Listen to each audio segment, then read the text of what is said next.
is a portion of the Cecil report, the dates, the time, and the locations. Basically what this is this is a checks and balance, is the map that he's created with the route that the Cecil report and the phone data for the route that Kelsey German, Abby, and Libby in the vehicle took. One thing to note on there is that very first line, the time of 1:40. Yeah, that's the time that they started to leave the house. And you'll probably recall that right the way through here, the family had been saying that they'd left just before 1:30, and Kelsey at one time said she left about 1 o'clock. But we've now got it nailed down, according to this, 1:40. This circle area here on the map is the Patty's house. And Quester has the map time-stamped throughout the route. It actually shows that they came out of the Patty's residence and went to the right and went over here down 500 north, west 500 north, and they turned right on 275. And they traveled all the way down over here. If we back up a little bit, at the top, at 134013 on that map, first circle, white circle, that was they stopped there for a short while. They stopped there. The amount they stopped was a little bit too much for just stopping to see if there's any traffic coming. The cell phone data and the Apple Health data, Quester stated way back then that there was a gap in time. It took them longer to get to the trail, the Mears lot, than what it should have. And the Cecil report now has given us a little bit of clarification. They stop there, they start again, and they turn right. They go along that road, and just before they get to the junction with the 275, I think it is, right, just before they get there, probably about where those cars are, they stopped again. Just for a moment, they stopped there again. Here? Yeah, round about there they did, yeah. Interesting that those people stopped there as well. A few seconds, but they stopped. Libby's phone moves a bit, then they start up again.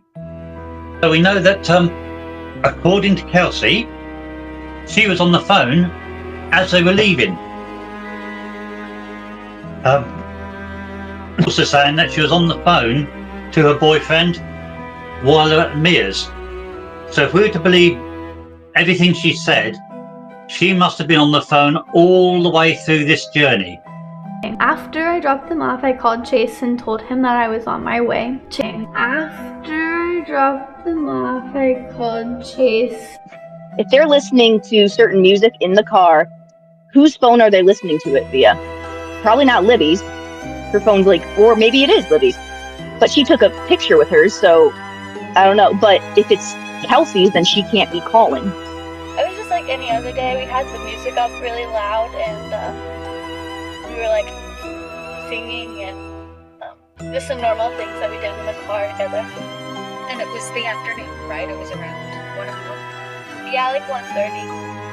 So we were listening to music really loud, and we had the windows down. We were listening to some of Libby's favorite songs, like Heathens by 21 Pilots, that kind of thing. We had a dog named Tucker. We got Tucker about 2 weeks before my sister died, and if Libby had the choice, our dog would have been named Tyler after the drummer in 21 Pilots. But I said no, that doesn't work, and Tucker definitely fits better.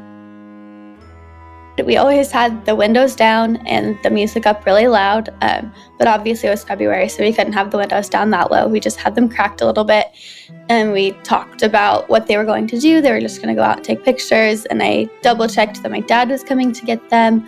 It was just a normal conversation. We had our favorite music playing. And do you remember what it was? It was Heathens by 21 Pilots was the last song. And were they making a louder noise?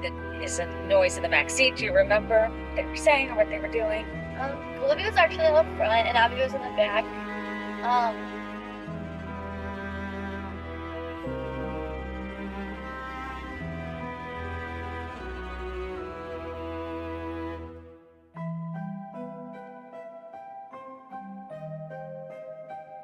Well, we do know that Libby's phone was plugged in the vehicle.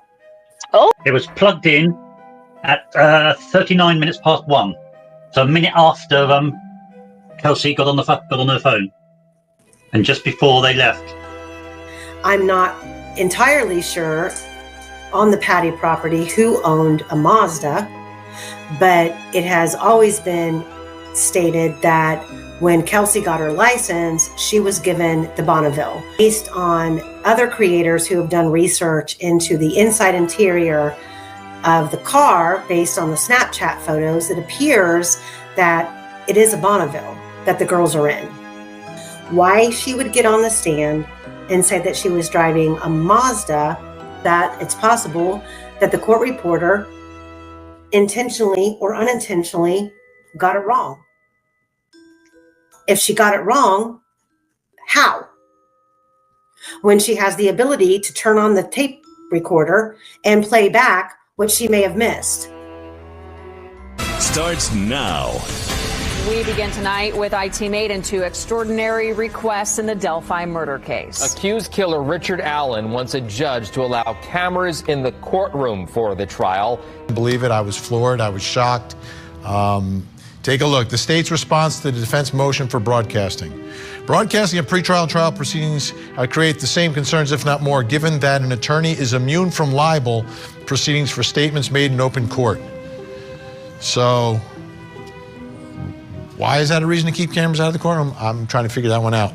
A direct appeal is focused on the four corners of a document.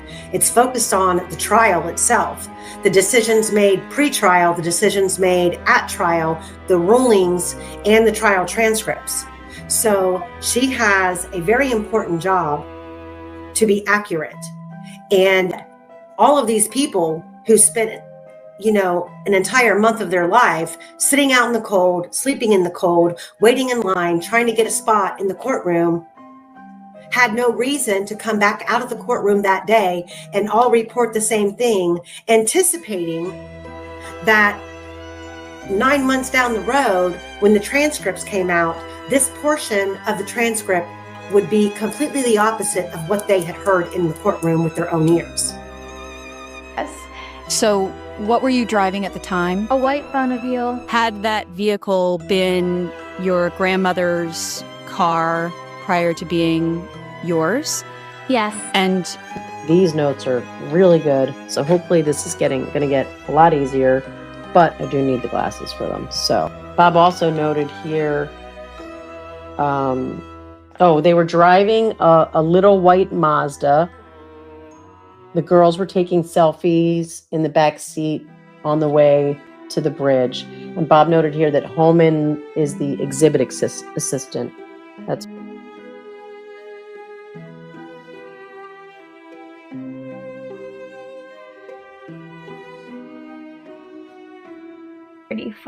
I watched Libby walk away after telling her I loved her. She said it back. I watched Libby walk away after. They got out of my car.